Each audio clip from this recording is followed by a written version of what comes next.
myself out. I am afraid of... I'm terrified and paralyzed by... I am deathly afraid of... Welcome to the Sum of All Fears podcast with your host, me, Ryan Perrio.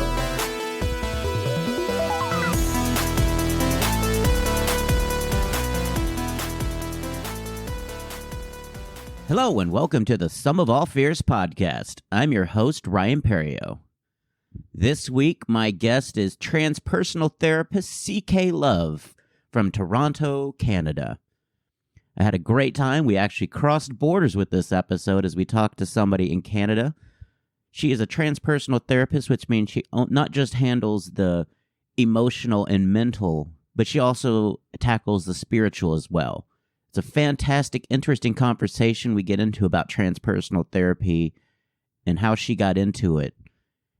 And then we get into her fear of heights. So let's get into this conversation right now with C.K. Love.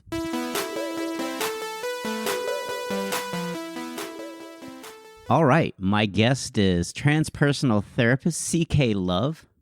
What a great name for a therapist. Hi, Ryan. Nice to see you. Nice to be here. Yeah. Thanks for having me. Oh, thanks for being a guest.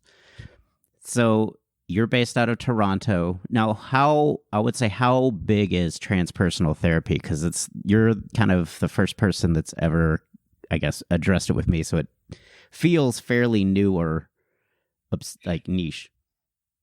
I suppose you could say that it's a contemporary, but a lot of the kind of psychology traditions or theories, techniques are more modern. They're more contemporary in a way of 60s, you know. So it's a lot of there's a lot of Gestalt. There's a lot of stuff about Jungian. Of course, that's older, but it's kind of takes its step into the psycho stuff from young on. And so it kind of incorporates a lot of the techniques that were developed during the 60s in Est. So a lot of things like breath work and holotropic breathing, things like meditation and getting into the organism. So stuff that this kind of couple, the Mendels, did, which is getting into the organism, getting into a place where, so there's a lot of techniques. It's really great because there is a lot of techniques that you can use as a therapist for transpersonal. But what transpersonal is that it's the theory that we as human beings evolve. And so we evolve from the pre-personal, which is about being the child that looks externally out into the world for its identity.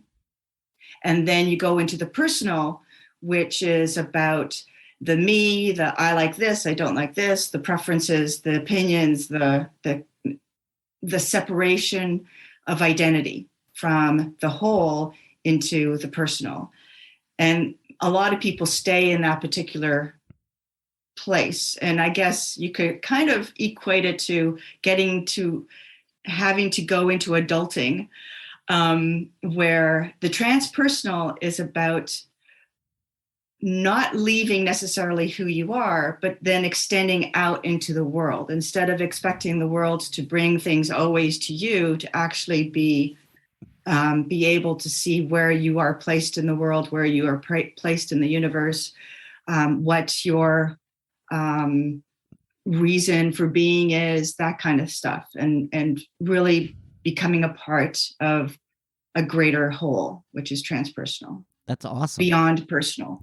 So that's a lot, because I hear a lot of comics that struggle with that all of their thoughts and stuff of trying to think of all the mundane and stuff that they just kind of get wrapped up in, that we're on a rock that's floating in space that's nothingness, but it's a nothingness that keeps getting bigger and bigger and expanding and to infinite. And it's, you know, they get themselves just completely almost enveloped into those kind of thoughts. Like Pete Holmes, as a comic, I know definitely does a lot of like what you're saying, like transpersonal thinking and and just really out, like, where do I fit in the universe? Like, it's like molecules, and it just, he just having his mind just kind of constantly, blown by how this world works and how everything magically, molecules know what parts of molecules you are. And there's like, it can be overwhelming when you think about it, like when you start to get down that wormhole. Right.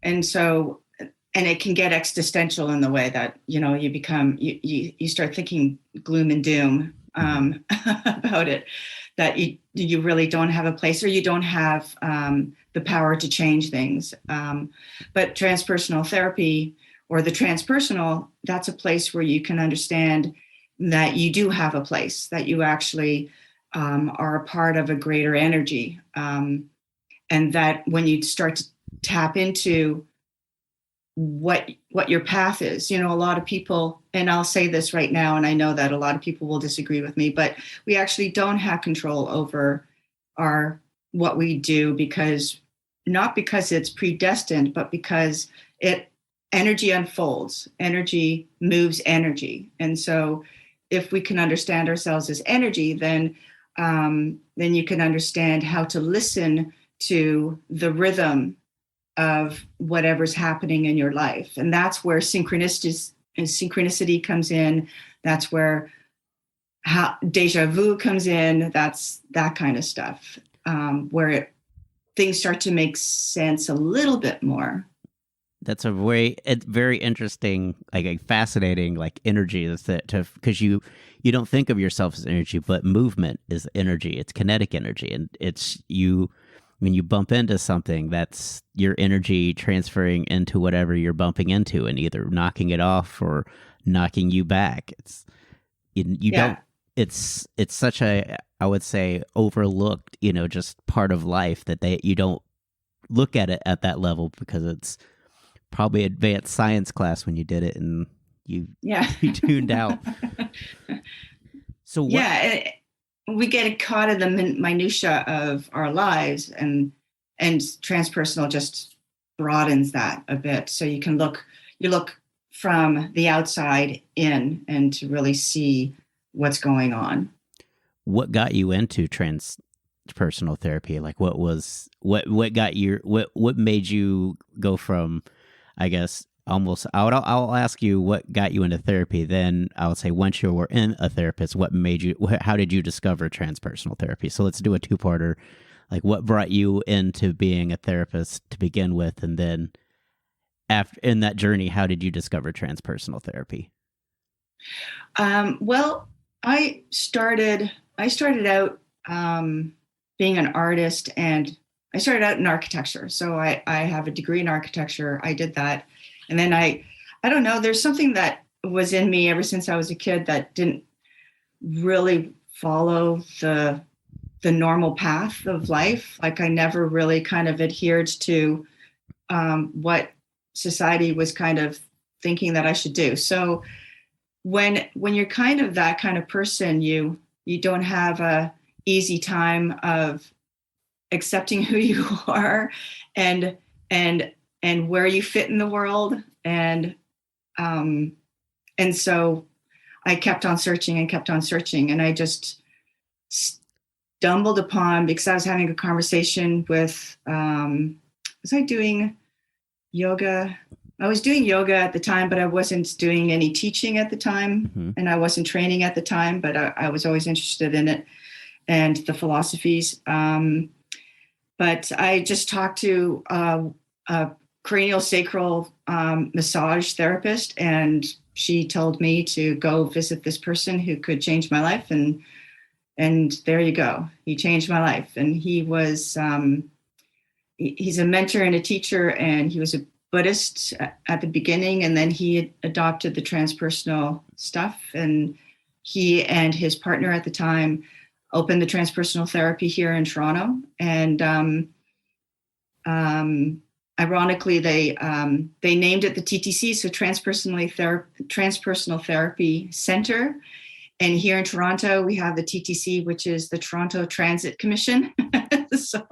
So traveling traveling, getting on board somewhere. So yeah. So that's how I got into transpersonal therapy. I was searching. Interesting, and it's always interesting to me. A lot of people that I know have become counselors or therapists have had just life changing because the therapist they went to made such an impact on their lives. Like one of my ex-girlfriends lost her dad to terminal cancer, and it was a slow, painful process. And she went to a grief counselor, and she said once she did that, just the feeling she had, she wanted to, I guess, help other people have that kind of closure and, I guess, catharsis that she got. And so she became a counselor. And I had a friend that's a therapist, and she, was so moved by her therapist that it inspired them to, I guess, join that rank. So it's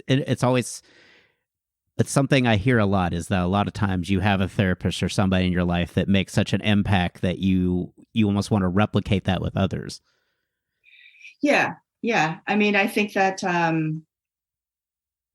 a lot of my experience is with therapy and with, the Western way of doing things. And I'll say that because that's how I feel, that the Western way of doing things is really organismic and symptomatic, as opposed to spirit and that kind of energy, and more preventative. So Eastern philosophy to me answers a lot of the questions that I had, and I was pretty sure that I wasn't the only person who had those questions.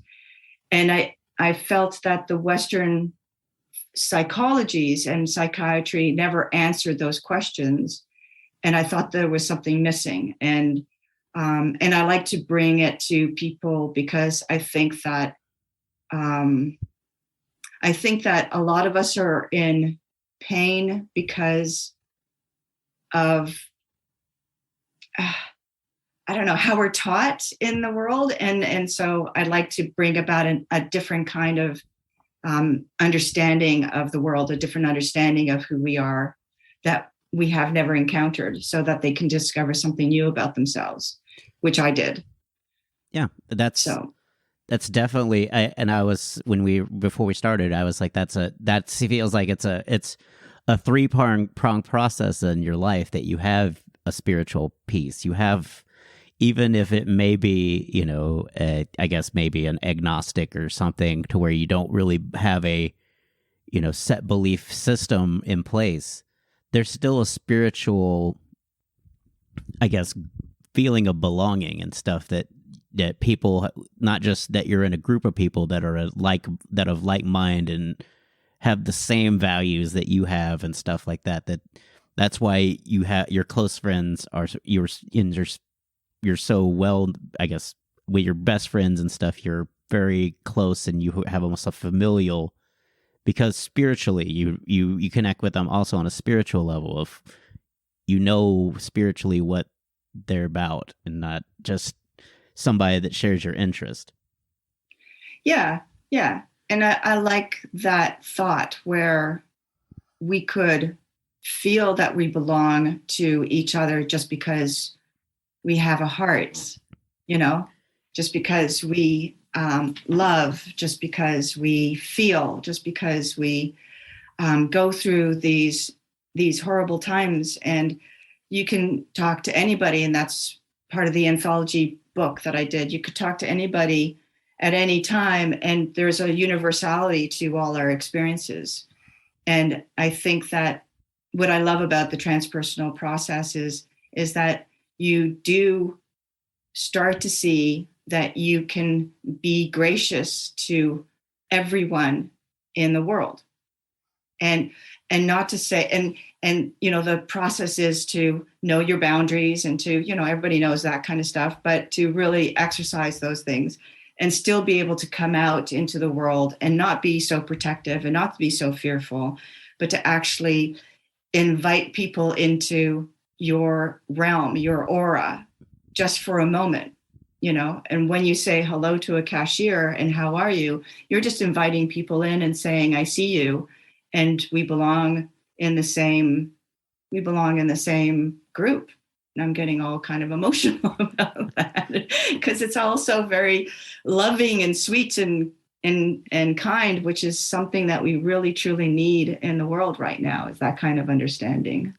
Yeah, and I feel social media kind of does take away from that because everything feels almost sequestered into, you're doing this you're on social media looking at your social media followers and friends, and you're not looking at the world around you, and just kind of, it's almost like you're putting up a little bit of a barrier.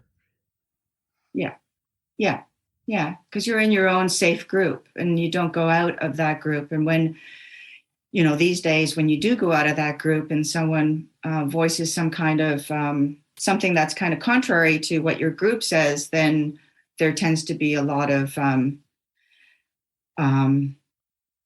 what's the word that I'm looking for? Insults. You feel insulted. You feel like people don't know what's going on, and I would say it's almost like a rivalry. Like you have to. It becomes almost a competition. Like it's almost a sibling rivalry of sorts. That no, my ideas are better, and right. It's almost like a basal instinct of trying to exclude something because it doesn't make you get uncomfortable. Right.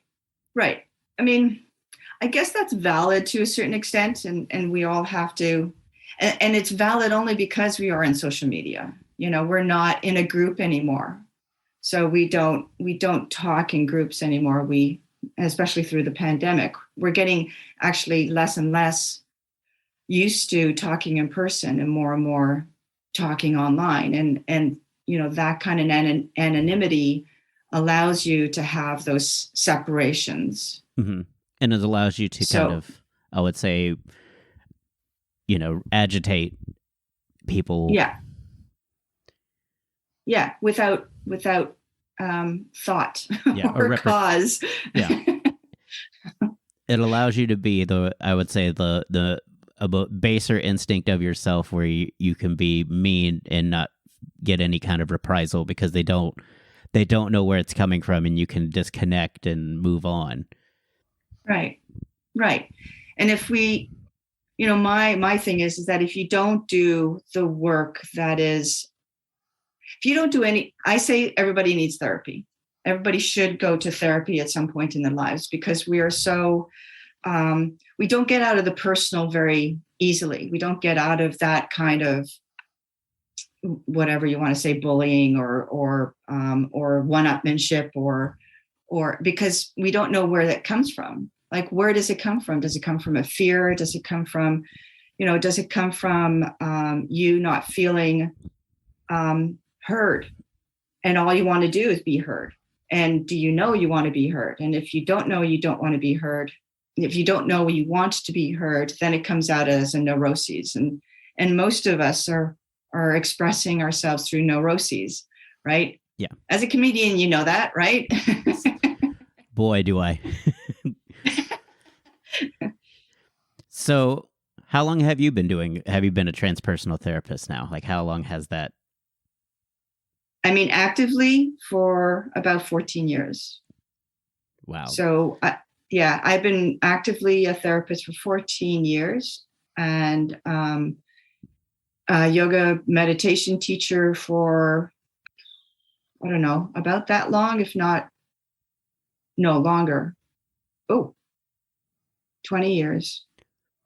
Do you incorporate the yoga into like the yoga and meditation into like your therapy? Like, because I feel like it's a great mindfulness and something to kind of, I would say to, somebody that may be struggling, something they can do on their own that kind of helps them kind of, okay, let's block everything else out in the world and let's just look inward.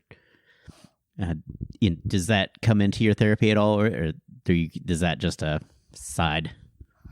No. It's a great big part of it. I've been doing stuff online with clients, and not only do we, I'm not a talk therapist. Transpersonal therapy isn't necessarily about talk. It's about getting back into yourself, and meditation is a part of that. It's not a big part of it. Sometimes it is, sometimes it isn't. And I also teach online a free yoga class, and to me, yoga, the practice of hatha yoga, which is the physical yoga, the postures, is to actually wring out any of the stuff that's trapped in your joints and your body, because sometimes your body remembers traumatic things, right? Like, I'm pretty sure there's people out there who have been in car accidents, minor. I'll talk about minor accidents. And your body, if that movement happens in a car another time, you're going to remember and react to it. You're going to remember that movement in your body.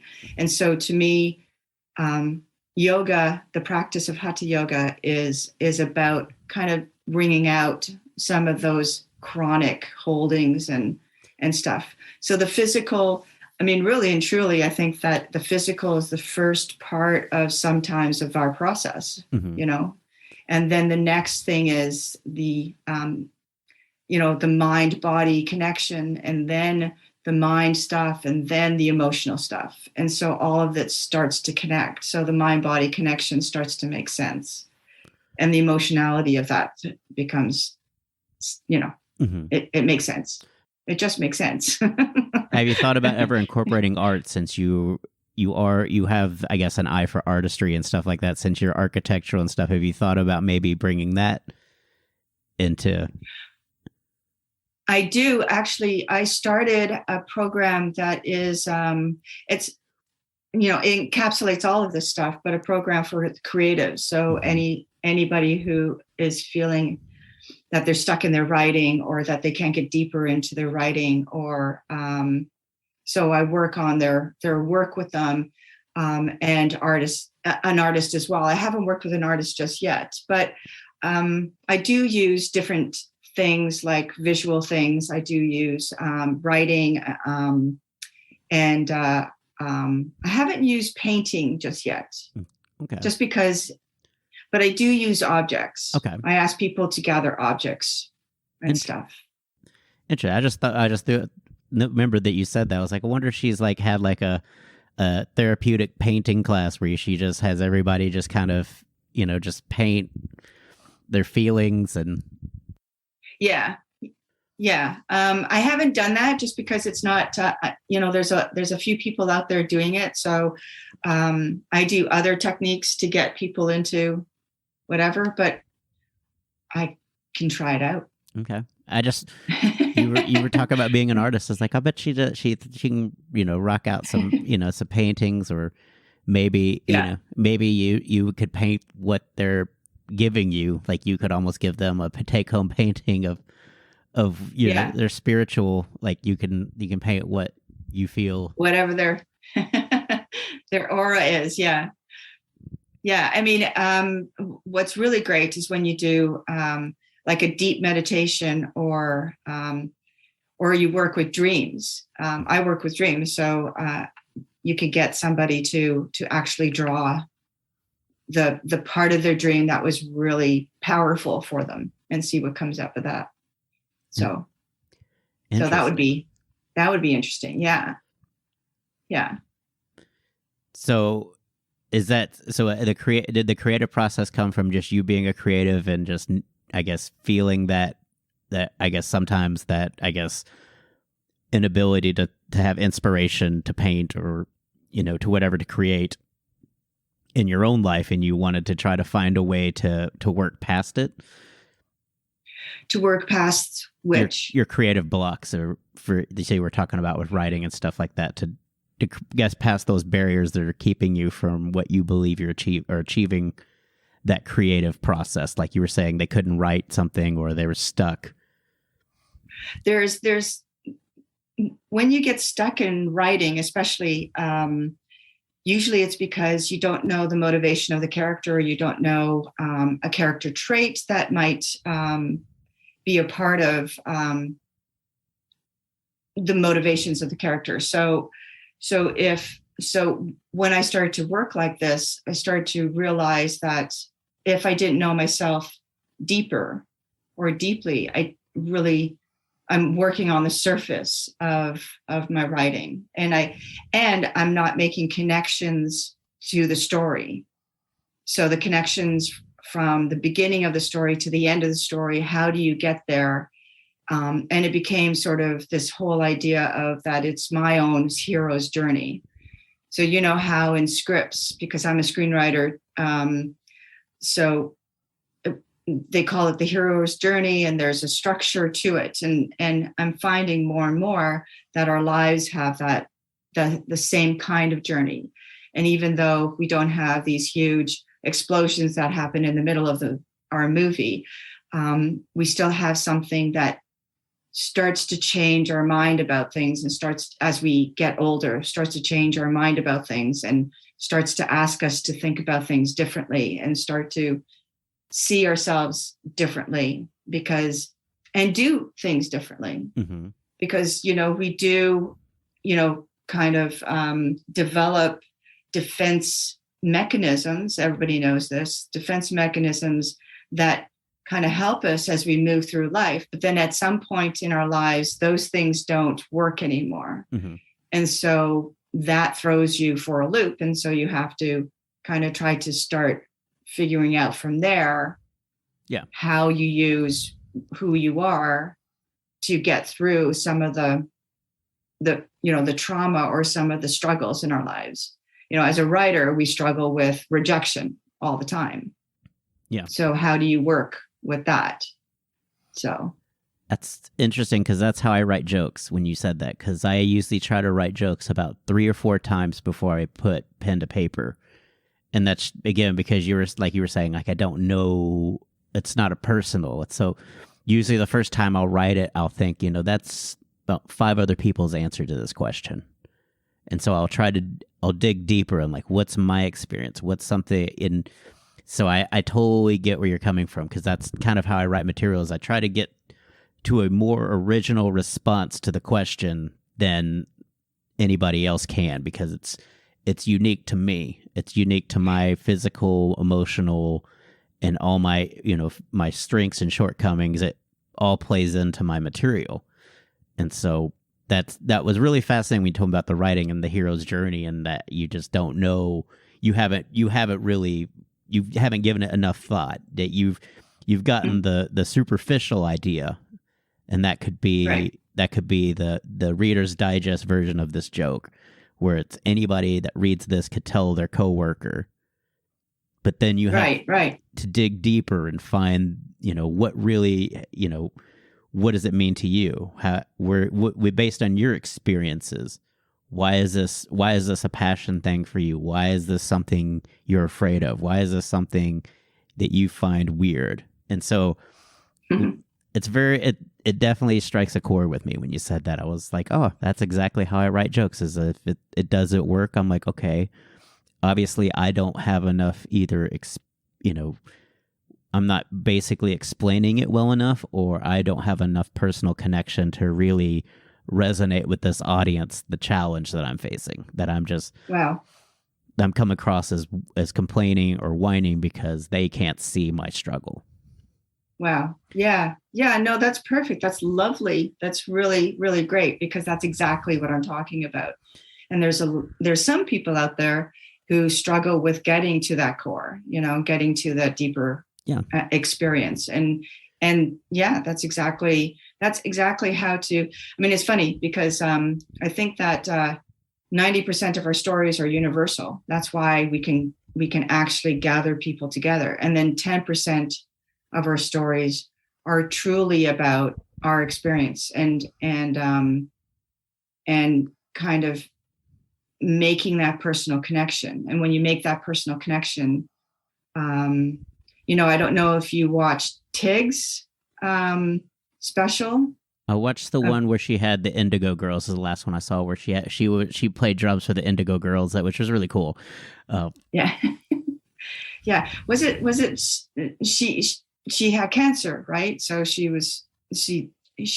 brought that into one of her stand-ups, and it was the most amazing thing that kind of exploded her out into the world, really. So I don't know if you saw that, but that's, those are things that you think are so personal that you can't talk about, that you shouldn't talk about.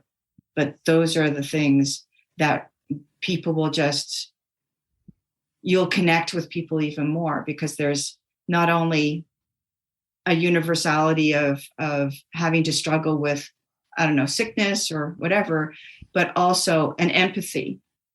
People want to be empathetic. And so, yeah, that's great. So I struggle with empathy because I am somewhere on the spectrum. And so sometimes I don't know. It's almost like I don't know on my Rolodex of things to say. Nothing comes up. So interpersonal conversations are always my big bugaboo. Sometimes I just can't dial the right words, or I'll dial words that aren't personal or, I guess, empathetic, and sometimes taken in a joking way can end up, I guess, upsetting or hurting people's feelings. And so that's one of my big struggles, is just trying to, I guess, really not just resonate, but reflect, because I can understand where they're coming from. I just don't know how to reflect that back to them to let them know, yes, I understand what you're saying. Right. And sometimes we don't have to say anything. And that's where, for me, that's where the work of, the transpersonal therapy work can really start to, make you so in touch with your heart that will resonate. And you'll move from that place, because a lot of people have a hard time with responding to people just because we're always in our head, right? We're always thinking, it's like, what should I say now? What should I say now? Some people are more, about, talking about them a lot. But if you come from your heart, you'll always know what to do. And so you have to drop the energy from here. You have to drop it down into that burning heart beat, that connects you with that other person and says, I see you. And, and you could say it with your eyes and not with anything else. Sometimes we don't have to say anything. Yeah. That's kind of the hard thing in the comedy community, is a lot of us are the social outcasts and the people that don't get these situations right. And so we have some good conversations, but it can abruptly change or start or end just because a lot of us aren't social. We're not good at fading in and out and, I guess, reading people. So we just we're kind of all egocentric. So it's kind of people jump in, be the spotlight, and then jump out. Yep. Yep. And that is a part of this whole thing, right? It's part of trying to belong and trying to be part of the dialogue, trying to be part of the party, and trying to be liked, and it's all that stuff that makes us kind of act crazy sometimes. So it's a hard thing. It's a hard thing to, like, I'm a very quiet person. I actually don't talk a lot. This is a lot of talking for me. You're doing amazing. You're doing an amazing job. Oh, thank you. But it's you have to feel okay. I mean, even as a comedian, even as an actor, even as an artist, even as, a regular person, you have to get to a place to feel okay within yourself to actually risk not saying anything. And, the whole thing about what I teach in therapy is to just risk doing what you don't normally do. Right? Yeah. So if you're at a party and, we do this thing, and I ask people to go away and we would pick a personality or pick a known personality, celebrity or whatever, and to act out a particular part of themselves that they don't know they have. So for you, or a comedian, let's say a comedian, not for you, I'm not going to personalize this. So for a comedian that you're talking about in that particular situation, I would ask them to think about being the kind of person that is so cool and so clear about who they are in themselves that they don't have to say a thing. Okay. And to try that out for an hour, because usually if it's a really intense thing, because you're the kind of person that wants to say something, wants to be involved, and get along, then an hour is good enough. But I would say try it out. Try out something that feels risky and don't say anything, and really get to know what's happening inside you, like how nervous that makes you feel, or how angry that might make you feel, or how sad that might make you feel, or how relieved that might make you feel. And so that's starting to get to know what the impetus to say something in the first place is about. What is that perturbation? What is that vibration? Okay. So, yeah, I'm talking voodoo now. That's totally fine. It's definitely a lot of times, a lot of people don't take that time, that I guess reflection time, to kind of, or to immerse themselves and to take a moment to soak it all in. Like we kind of do it in the good times, and sometimes when it's bad, we just can't help but immerse ourselves in the sorrow, or whatever shortcut, failure, or tragedy that happened. But yeah, because we're told that. I mean, I remember a friend, I was living with two roommates, and a friend just lost her mother, and she was like in her 20s, and that's a very young age to lose your mother. And the other roommate a week later says, "Get over it." And that's an attitude that we're told that we're not supposed to feel these feelings for only a certain amount of time, and then we're supposed to let them go and just get on with things. And sometimes we need to feel them, and we need to get in touch with these things. And the reason why is because they're not as big as you think they are. Definitely. Right. So speaking of things that aren't as big as they tend to be. You have a fear. It's very, I guess, I could see that. It's a fairly common fear. Go ahead and tell people what you're afraid of.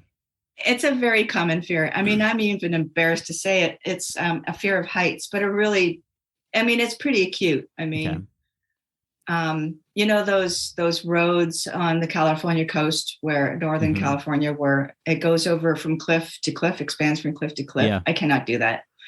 Okay. I cannot do that unless the driver is driving really slow. And I mean really slow, because I have a fear of being up there. Okay. So is it heights, or is it treachery? Is it the treachery of certain heights? So like you could get on a ladder and that's fine, but like you said, the dangerous, twisty, winding cliffside roads, or maybe like the Grand Canyon, where they have the bridge that's a glass that you would not do that. My sister did that with my mom, and I couldn't even look at the pictures. I can't look at any pictures where somebody's hanging near or hanging over a cliff or on the edge of a cliff. Mhm. I cannot look at those pictures. And any commercial that has something with something falling off a cliff, I cannot. I have to close my eyes. Okay. So action movies are sort of out for me because I cannot watch any Tom Cruise jumping off anything. Okay. I just So where do you think this started? Like where do you think your fear of heights like stems from? I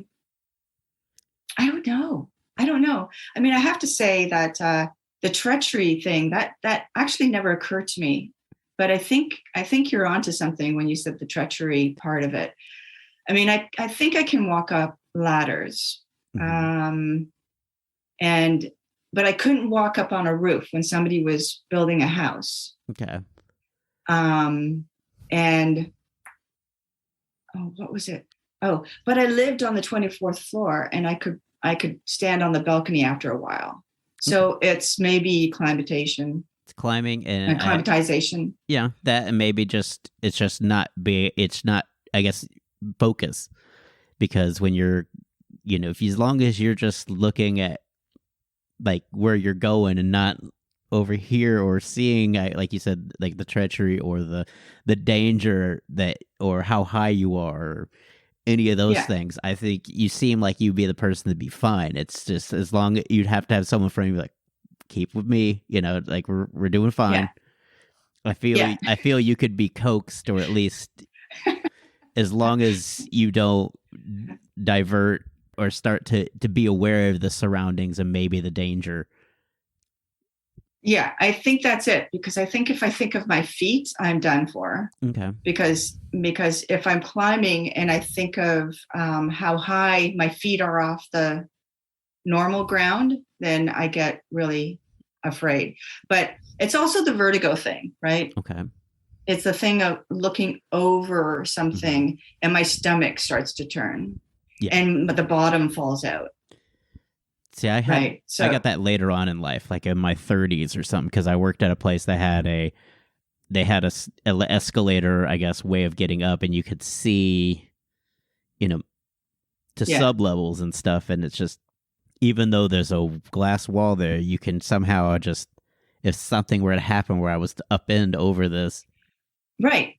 I mean, that's exactly how, when I'm standing on the balcony, if I don't think of myself all of a sudden falling over the railing, then I'm fine. But if I start thinking that way, then I have to walk inside. I can't stay up there. So when you were living on the 24th floor, how long did it take you to actually get to your or like to go out on your balcony?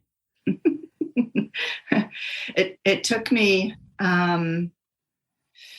I don't know. It took me a few months. Okay. Of trying to get out there. Yeah. And really staying back against the wall. Okay. So it took you, I was going to say, was it easy to just sit out on the balcony and not look over the balcony versus just to be outside and not and just pretend like, oh, I'm on the ground floor. I'm just going out into my little backyard space. Or yeah. Yeah. And I think it's the imagination of knowing that I'm not on the ground. Because in the same way, when I'm flying, if I don't think of my feet not being on the ground, I'm fine. But the minute I know that my feet are off the ground, that I'm in the air, I start panicking. Start having a panic attack. See, I used to have those dreams, or the dreams of being up high, like in an elevator or on some sort of building side or whatever, and being close to falling off, or like having the bottom of the elevator open under my feet, and it's a very intense, I guess, fear. Like you fall off, but you're not falling per se, like you're kind of levitating there, that you can get back to the safety of the roof or the building.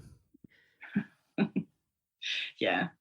I had a dream where I was in a building, and then the floor fell out, but there was nothing underneath the floor, so I was hanging on to the rafters, and not wanting to drop and not wanting to fall. And in my dream, I remembered that my mentor teacher told me about another dream where I was stopping myself from drowning in baked beans, a river of baked beans. Who knows what that dream was about?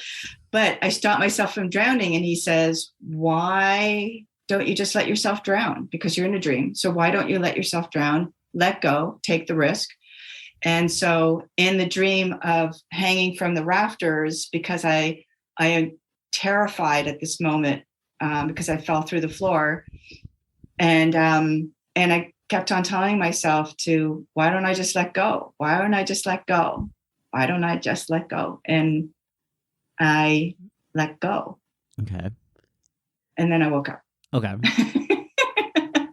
That was kind of climactic, I guess. I mean, but it's an interesting thing that sometimes I do have that level of, I guess, control in my dream where I'm able to, I guess, cognizantly control, like, okay, this isn't real. This isn't, or I'm in control now. Like, it's one of those, it's very interesting that sometimes I'll have it. Sometimes I'll be completely, I guess, I don't know what part of your brain triggers that, but it's almost like your fight or flight mechanism and you're just overcome. But it's very interesting that there are times where you can kind of control your destiny in the dream. Yeah. You could change the way that you're responding in the dream. And, I mean, really, I have to say that when coming out of that dream, I felt a lot more calm, not about heights, Okay. but about my life, right? About that whole continuing to let go, because that's what we have to do as human beings to get to our kind of inner truth. We have to kind of let go of the things that hold us back. And, but I'm still afraid of heights. Okay. I still won't. So if you go to like touristy places, like say you were to go to Italy or something like that, some of those, there's lots of rooftop, like, I guess, places and stuff to kind of look out and look over. Is that something that, like, my dad's super terrified of heights, so he will go up certain things, but he will not go to the edge. So if you take him up on a balcony, he is by the door, like, okay, whenever you guys are ready to go back down, I'm here. Like, he doesn't. Yeah. He does not, I guess, handle. And I'll be interested to ask him if it's just the treachery of it, just like what it is with you, where it's like the imagination, like your fight or flight mechanism starts to basically defend itself. Like, okay, how are we going to defend? Okay, we're just going to get you to back away from this danger by making it the only safe place to be. Yeah. I mean, that's exactly it. And it's primal. And I was watching Trevor Noah's comedy special on Netflix the other night, and he talks about being afraid of pythons. He was in Bali. He went on these trips, this excursion, and the excursion part of it was a snake show. And from the front, he stood up and he was going to the back, and the person beside him starts making fun of him of why is he afraid of snakes? It's just snakes.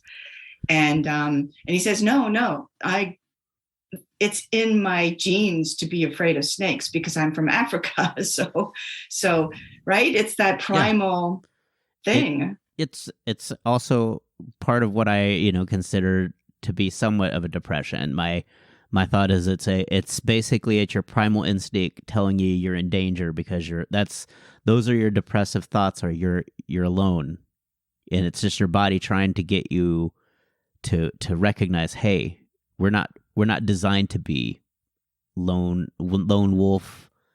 We're pack animals. We're designed to be in a pack with everybody having a specific purpose for a common goal.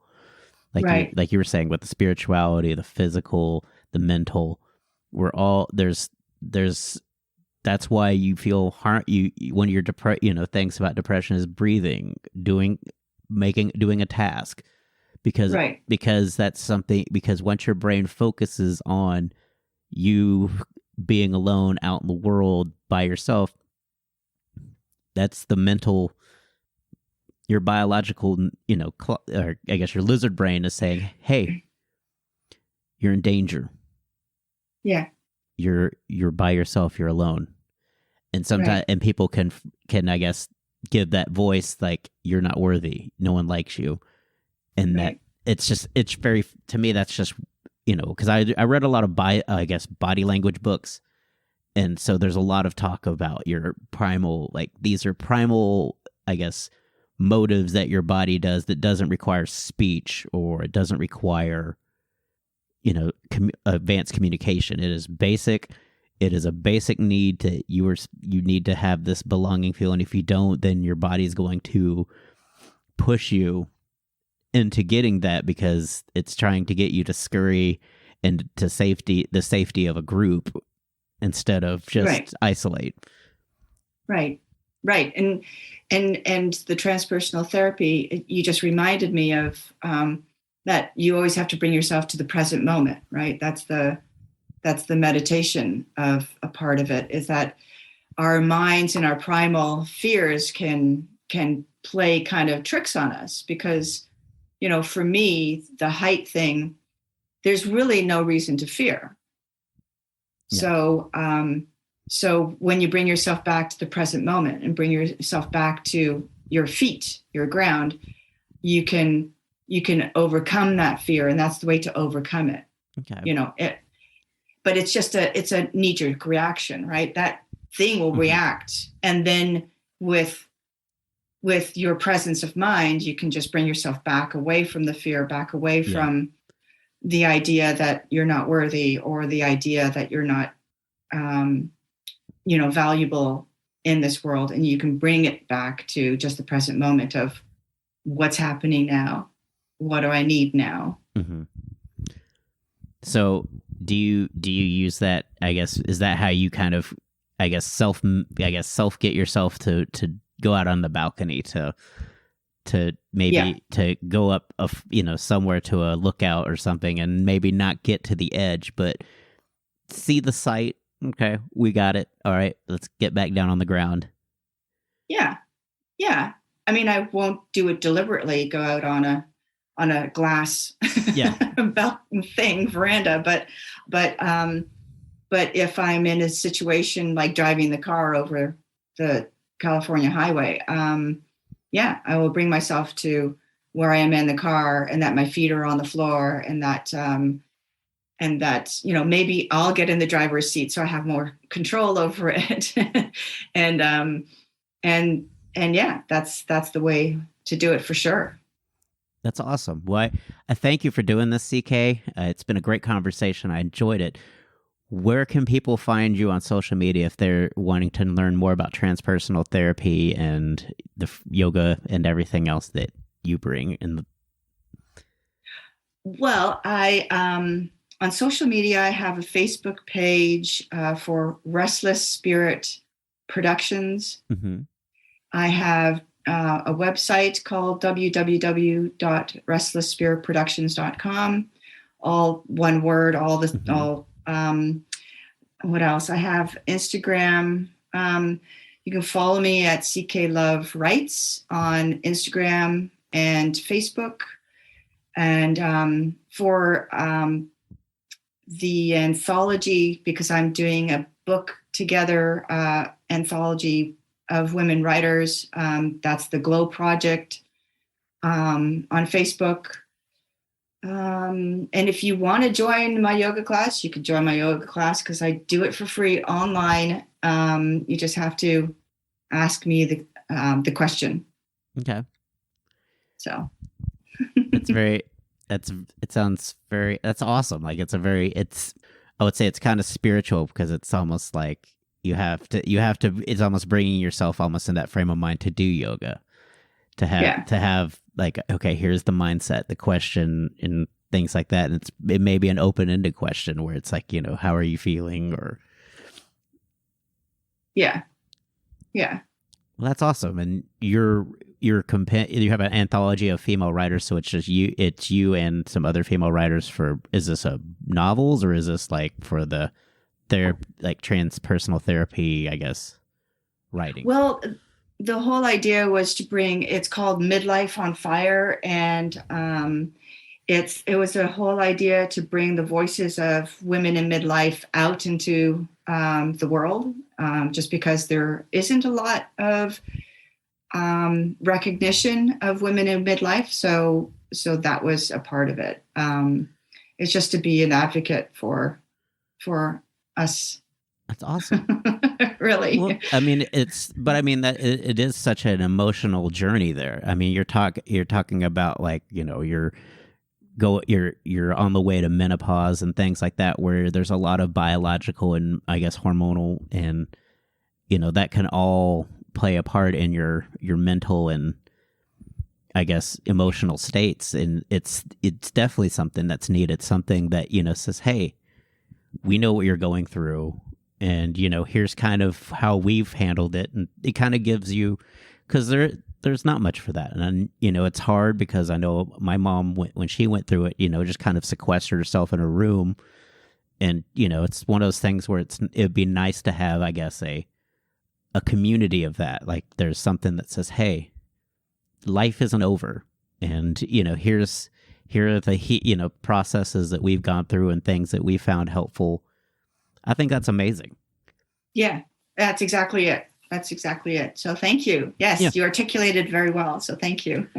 And where did you get Restless Spirit Productions from? Like, what is that? Is that just something that embodies you as the person? You've always been the restless spirit, that you've never been, I guess, satisfied with certain, like, just architecture or just art, that you're kind of constantly seeking, I guess, another challenge or passion. Yes, exactly that. And I think that a lot of us are like that. A lot of us are restless spirits, and we all want to explore, you know, our deeper selves, and sometimes we need to be given permission. And so Restless Spirit Productions is all about giving that kind of permission, at least to me and the people around me, because I just did a short film, you know. So that was a part of this whole journey of, there's a lot going on. It's always fun. It's fun to have a challenge, and it's, as an artist, it's interesting. In fact, you get drawn into other people's, like, creativity and stuff. And it's like, oh, I never thought of doing that, or I've never thought of doing a podcast or any of that. So I totally get where you're coming from. Yeah, I think it's a really great creative outlet, the podcast thing, and I'm so glad that so many people are doing it, because there's so many ways of doing it, so many personalities, and I love this kind of conversational. It's really great to have a conversation with someone who's interested, you know, in what I'm doing. So thank you, Ryan. Yeah, it really was fun to talk to you about all this stuff. It was great. So, I enjoyed having you. We'll have you on again in the future. Yeah, that'd be great. So that was CK. That was an awesome conversation. I enjoyed that. I enjoyed learning about transpersonal therapy. It definitely makes sense, because we all say mind, body, and soul, but it seems like we only go to other people to talk about mind and body. And that maybe we also need to go find someone to talk about the soul. So check out CK at restlessspiritproductions.com. That will be in the show notes. She does creatives therapy, which I think is an amazing venture to help people find the truth in their writing and whatever creative vision they have. As someone that writes jokes, I can tell you it is a difficult process. Some of my jokes take years to write, just because you're either not equipped to go deep enough into that topic to actually find what the pure, honest truth of it is.